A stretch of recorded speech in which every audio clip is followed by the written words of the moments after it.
Entonces, el cáncer, como ya habíamos dicho, cuando es localizado, generalmente lo que hace es arrancar toda la próstata. Es decir, haces una prostatectomía radical y los que no quieran, haces una radioterapia o un HIFU.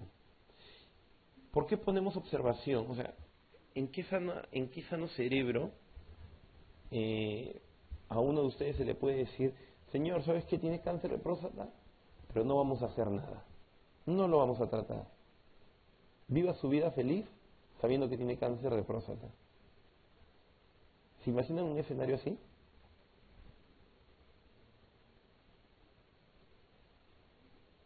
Ese escenario existe, ¿no?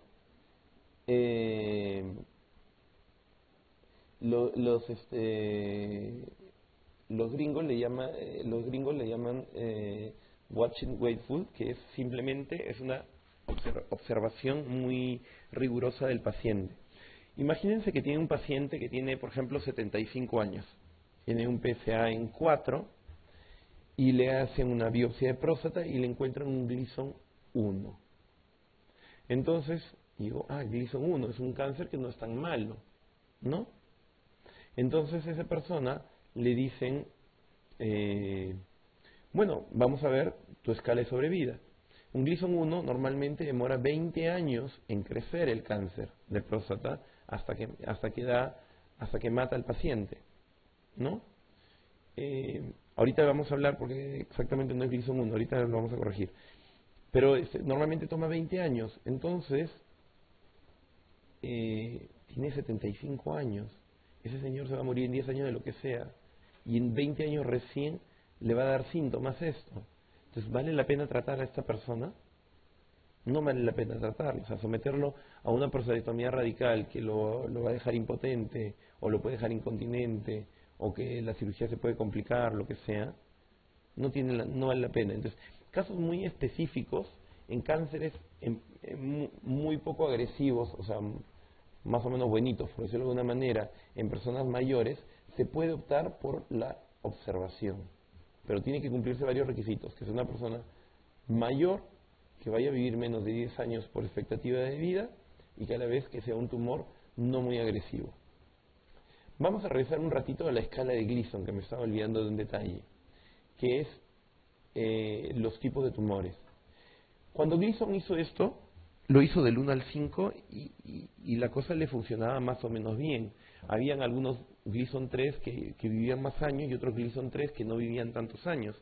Entonces, al ayudante de Gleason, al que lo sucedió, se le ocurrió una idea muy interesante. Dijo, bueno, yo no voy a agarrar la muestra más representativa, porque no todo es exactamente igual adentro, sino voy a agarrar las dos muestras más representativas de la biopsia. Entonces, por ejemplo, si lo que más predominaba era el Gleason 4, pero también había un poco de Gleason 3, le ponía 4 más 3. Pero si, por ejemplo, lo que predominaba más era el 3 y había un poquito de 4, le ponía 3 más 4.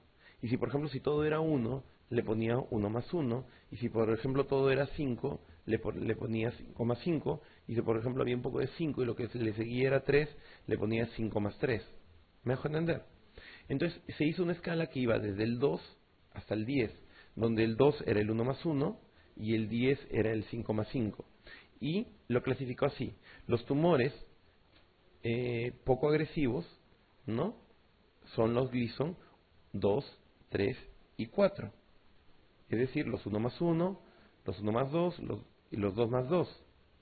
Luego, los tumores medianamente agresivos son los 5, 6 y parcialmente 7. Ahorita explico por qué parcialmente 7. Es decir, los 5, que era por ejemplo un 2 más 3 o un 3 más 2, los 6, que eran los 3 más 3, ¿no? Y los 7, pero los 7 cuando predominaba el 3 sobre el 4. ¿Me dejo entender? Cuando el 3 era mayoría sobre el 4, era un tumor medianamente agresivo o moderadamente diferenciado, ¿no? Los anteriores también se le llama bien diferenciados. Y el 7, pero cuando predomina el 4 sobre el 3, el 8, 9 y 10 eran los indiferenciados. ¿Me dejo entender? Entonces, se vio que generalmente los bien diferenciados son de excelente buen pronóstico porque normalmente demoran 15 a 20 años en crecer. Los moderadamente diferenciados normalmente demoran 10 años en crecer. Y los bien indiferenciados normalmente demoran 3 a 4 años en crecer. ¿Me dejo entender? Por eso es que ahí es muy importante para poder observar el tratamiento. Es muy diferente tratar un Gleason 1+1, un cáncer Gleason 1+1, que un 5+5. Un 5+5 en una persona de 75 años se la va a llevar al toque. Un 1+1 en esa misma persona probablemente no necesite ningún tratamiento y no necesite nada. Entonces, ¿quiénes son los que llegan más rápido a cáncer avanzado? Los anaplásicos, los indiferenciados, los 7, 8, 9 y 10. Y cuando llegan y ya se han expandido más allá de la próstata a lugares lejanos, tú ya no puedes curar el cáncer. Pero lo que tienes que hacer es, sabiendo que el cáncer depende de la testosterona para crecer, darle hormonas para evitar que ese cáncer crezca. ¿No? Antihormonas. Ahí viene la castración. Entonces vamos a las preguntas. ¿Cuál de estas afirmaciones no es correcta respecto al cáncer de próstata? ¿Su incidencia aumenta desde los 50 años? ¿Mayor frecuencia en la raza morena? ¿Es el tumor sólido más frecuente en el varón? ¿El 95% son adenocarcinomas? ¿Los pacientes castrados desarrollan con más frecuencia cáncer de próstata? ¿Cuál es la falsa? ¿Cuál? La C y la E. La respuesta es la E. El tumor más frecuente, sólido, sí es el cáncer de próstata, en todo el planeta. No solo aquí, no solo acá en el Perú, sino en todo el planeta. Y más bien lo contrario, los castrados nunca hacen cáncer de próstata. Porque no tienen testosterona, por lo tanto esa próstata jamás va a desarrollar ni crecer y nunca va a desarrollar ningún problema. Claro que tampoco se va a desarrollar como varón, pero bueno. ¿Qué pruebas de las citadas son más fiables en la detección precoz del cáncer de próstata? El PSA y la fosfatasa ácida, el PSA y el tacto rectal y la ecografía, el PSA y la urografía o el tacto rectal y la fosfatasa ácida. Eso es muy fácil. Antes de la época del PSA lo que se utilizaba era la fosfatasa ácida. La fosfatasa ácida es un marcador que se eleva solo cuando hay cáncer de próstata metastásico, es decir, cuando hay compromiso de hueso. Entonces, si tú quieres saber si una persona ya tiene compromiso de hueso y no tiene plata para una gamografía, le pides una fosfatasa. Si sale positiva, quiere decir que ya tiene metástasis en los huesos, ¿no? La ecografía no sirve para esto, la urografía menos todavía, ¿no? ¿Qué método diagnóstico que presenta mayor sensibilidad para detectar la metástasis óseas? Es muy fácil. Para ver los huesos, ¿cuál usamos de estas pruebas? La gamografía, muy bien. Con esto vamos a terminar la parte de la próstata. No sé si tienen alguna pregunta hasta aquí. Acá, la columna y las espinas, aquí en la cadera. Nada, muy bien. Vamos a hablar sobre el cáncer de vejiga. El cáncer de vejiga es el segundo cáncer más frecuente luego del cáncer de próstata en el área de la urología, ¿ya? Y al igual que el cáncer de próstata es muy fácil de curar cuando está en estadios iniciales y es una pesadilla de curar cuando está en estadios avanzados. El cáncer de vejiga, tiene diferentes grados. El CIS, el carcinoma in situ, el TA, el T1, T2A, T2B, T3, y como van viendo, va aumentando, a medida que va aumentando su profundidad, va aumentando su estadiaje. El cáncer de vejiga crece en el urotelio, que es el epitelio que llaman también de células transicionales, ¿no? Entonces, Es la forma más frecuente. ¿Cuáles son los síntomas que da el cáncer de vejiga? Prácticamente su síntoma principal y el primer y tal vez único síntoma es la hematuria. Es decir, la persona empieza a orinar sangre de un momento a otro. La razón por la cual, en lo que hablamos de la próstata hace un rato, hacíamos la endoscopía. O sea, en un varón prostático generalmente hacemos una endoscopía cuando orina sangre. Sin embargo, acá dice, la causa más frecuente de presentación es la hematuria, pero si les preguntan a ustedes, ¿cuál es la causa más frecuente de hematuria en el mundo? No estoy hablando del cáncer. ¿Ah? TBC, frío, congelado. Cálculos. No, esa es la segunda. Hay algo que es muchísimo más frecuente.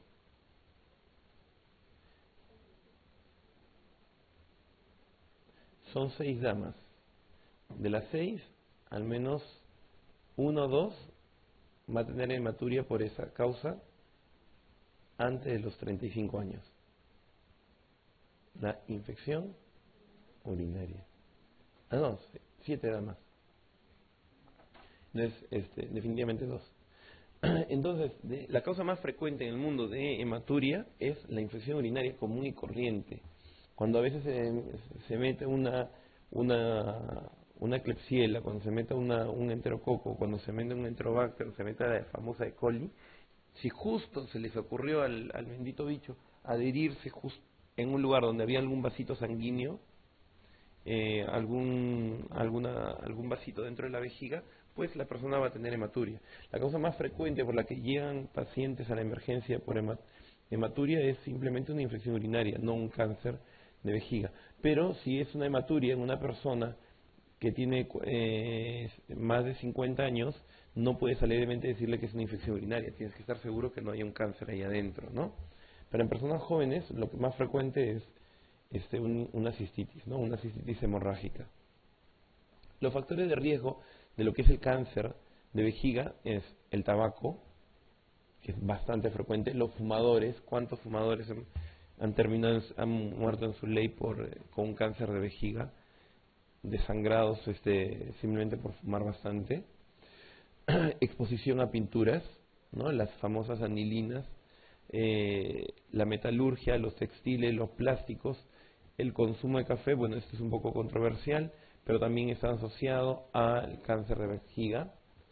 Edulcorantes, la ciclofosfamida, la esquizofrenia, eso no hay acá en el país, cistitis crónica y la radioterapia, ¿no? Son los factores de riesgo para tener un cáncer de vejiga. Lo más frecuente en nuestro país, el tabaco, las anilinas y los plásticos.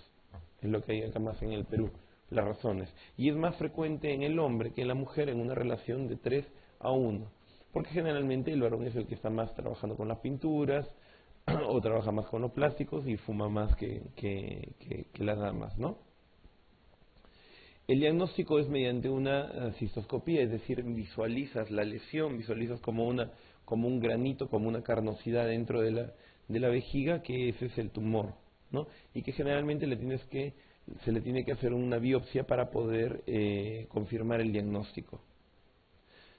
Gracias a Dios, el cáncer de vejiga es un tumor que precozmente da síntomas, es decir, rápidamente tiende a sangrar, y si tiende a sangrar rápidamente se le puede diagnosticar, y por eso es que el 75% de veces se le diagnostica en un estadio inicial o un estadio no invasivo, y solo el 25% de veces se le diagnostica en un estadio ya avanzado o estado invasivo.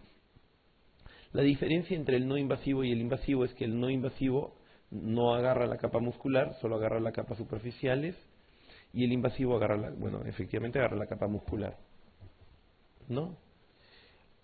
Acá hay un caso muy curioso del cáncer de vejiga, que es el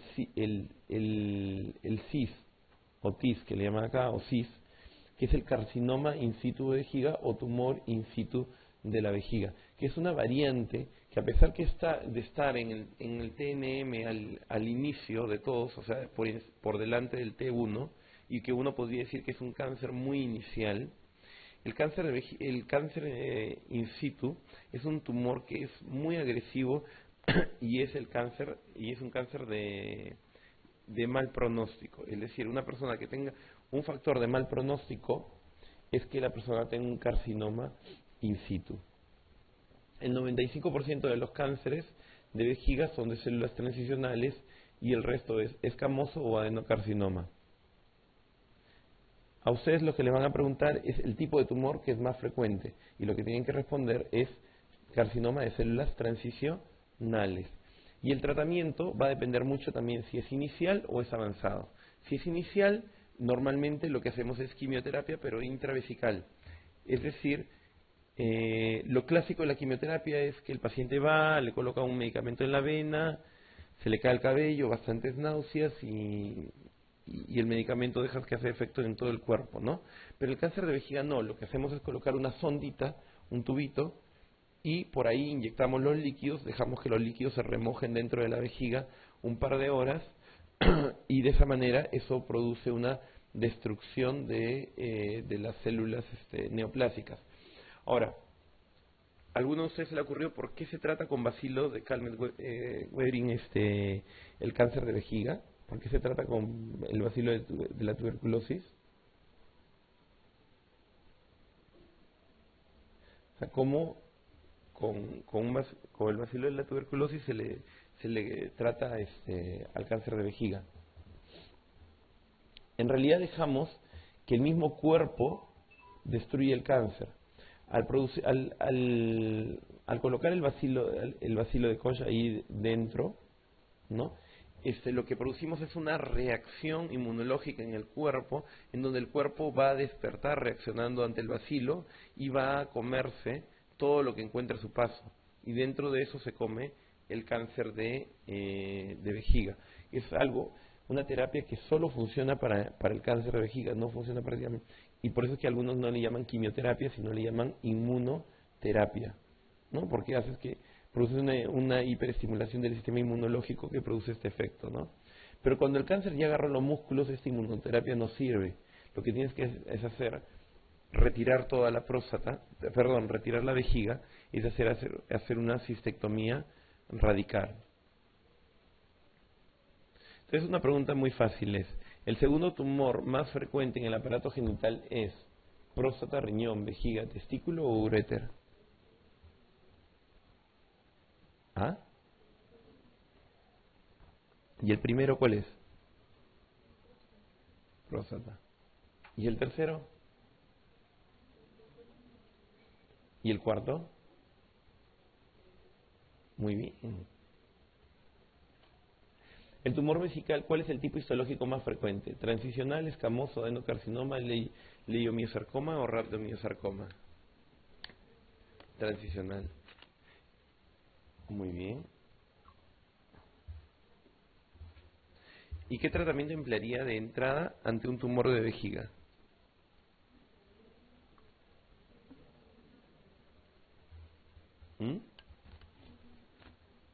Les doy una pista, no es ni la D ni la E.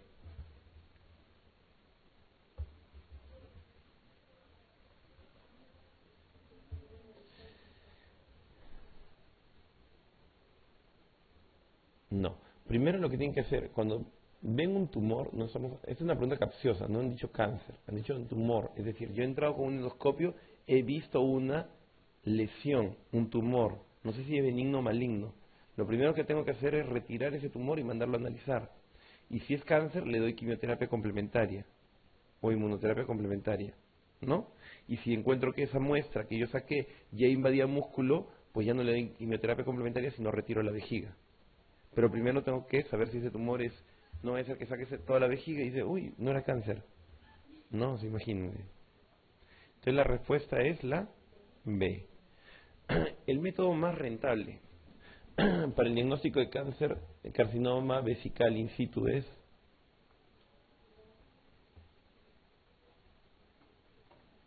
citoscopía,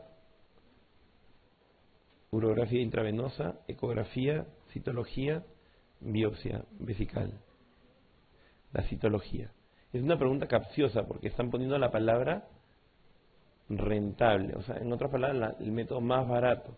Y el más barato es un Papa Nicolau de la orina, ¿no?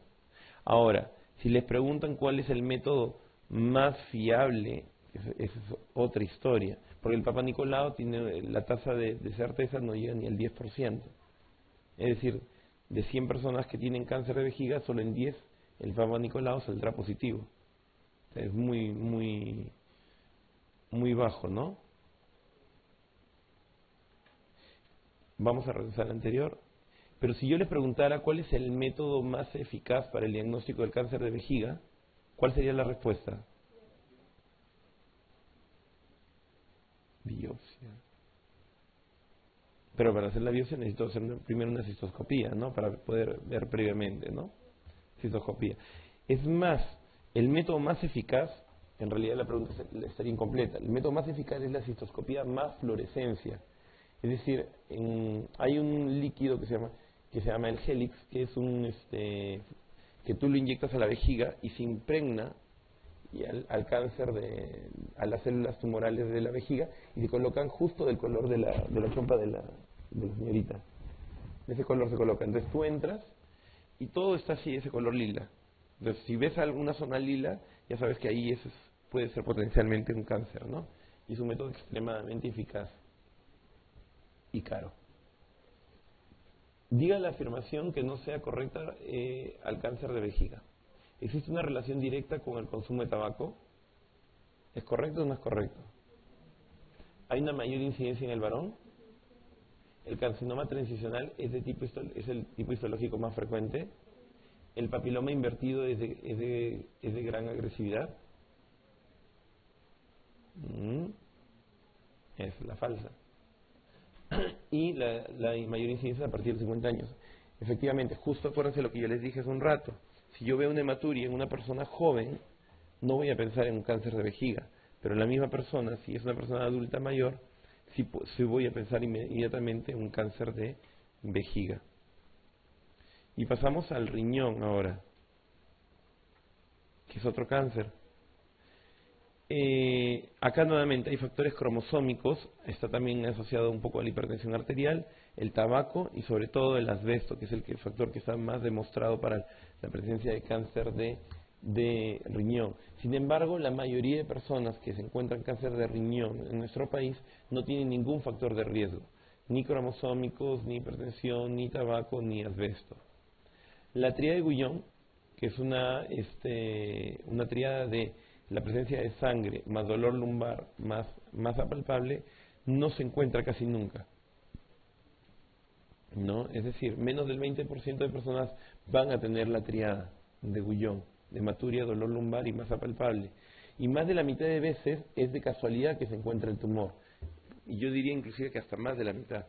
Que es personas que van por cualquier cosa y dentro de su chequeo, de su ecografía normal, porque ahora cada vez está más en boga los chequeos y las personas hacen ecografía por cualquier cosa, y en esa ecografía de casualidad encuentran un tumor, ¿no? un cáncer de riñón. Entonces, cada vez más frecuente el cáncer incidental de riñón. El diagnóstico es por una tomografía ¿saben lo que significa TEM, no?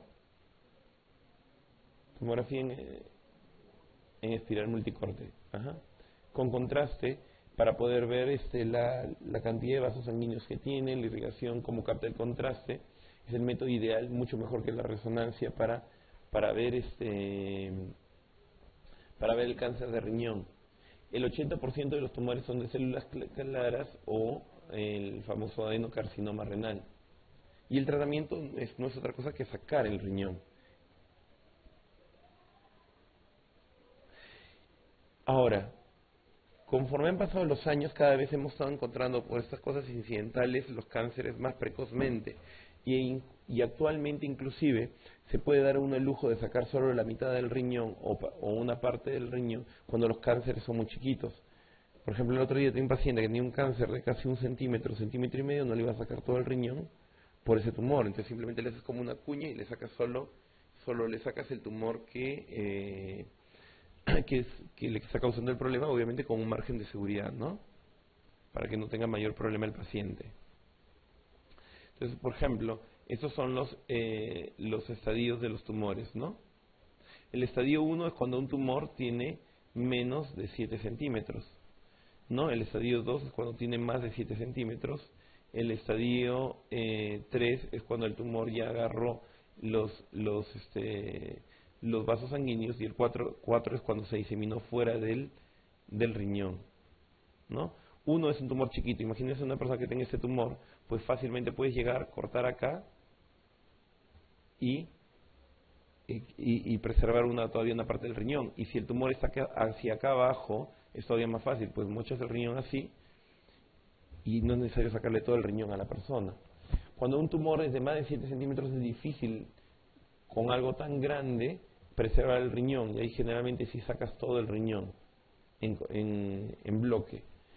Cuando ya tienes compromiso de las venas, ya la cosa se complica un poco más.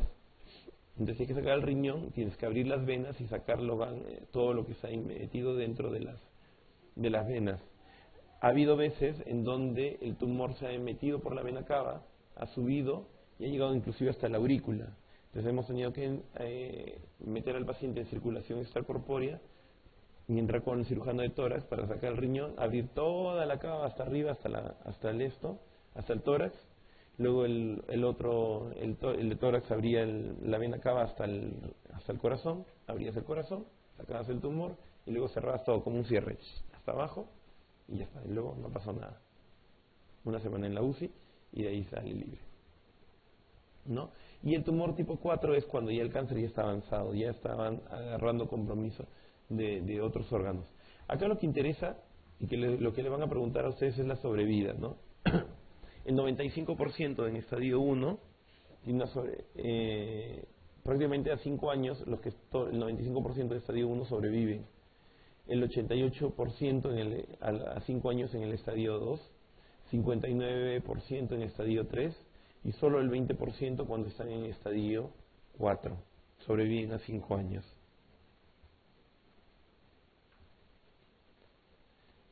Listo, esas son preguntas más o menos fáciles. ¿Cuál de estas afirmaciones es incorrecta respecto al cáncer renal? Hay una mayor incidencia en pacientes con enfermedad de von Hippel-Lindau. El tipo histológico más frecuente es el adenocarcinoma. El tratamiento de elección es la nefrectomía radical. Más del 40% de los tumores renales se detectan en forma incidental. Es más frecuente entre los 20 y 40 años. A pesar que no sepan la primera, porque no se los he mencionado, que es una enfermedad a la cual se ha asociado el cáncer de riñón, es muy fácil darse cuenta cuál sería la respuesta falsa.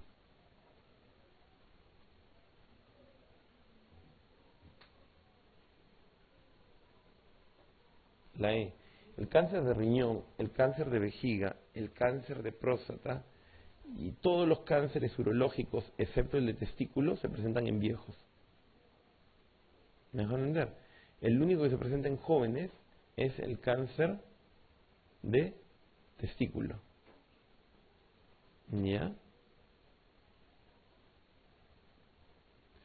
La exploración de elección para determinar la naturaleza sólida o líquida de una masa renal es, bueno, eso está fácil, para saber si es líquido o sólido una masa renal. Ecografía, muy bien. No se deben engañar de que estamos hablando para el diagnóstico de cáncer es la tomografía, pero para saber solo si es sólido o líquido, la tomografía es para saber si es cáncer, pero para saber si es sólido o líquido, la ecografía. ¿Qué clínica es más frecuente encontrar en el adenocarcinoma renal?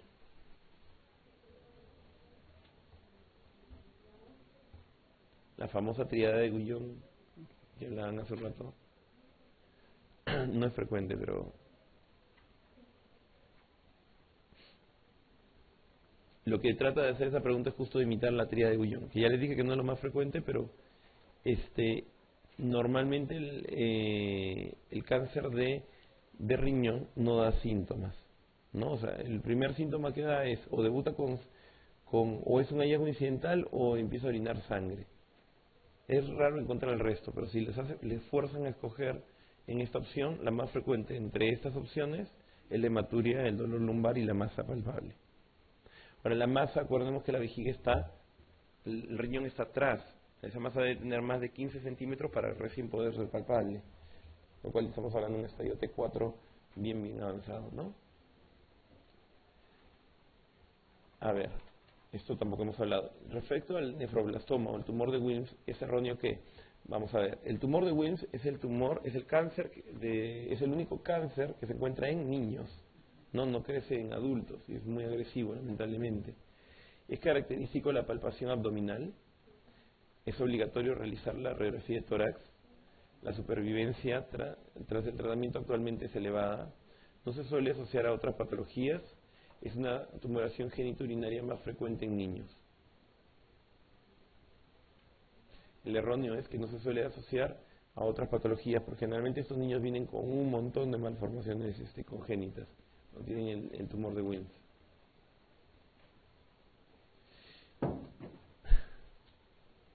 Muy bien, vamos a hablar ahora sí del cáncer que es más frecuente entre los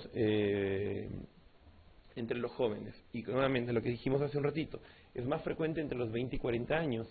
Está asociado a criptorquidia, a atrofia de los testículos, a cáncer testicular contralateral. Lo más frecuente en el mundo es la criptorquidia, que aumenta 25 veces la probabilidad de que una persona tenga cáncer.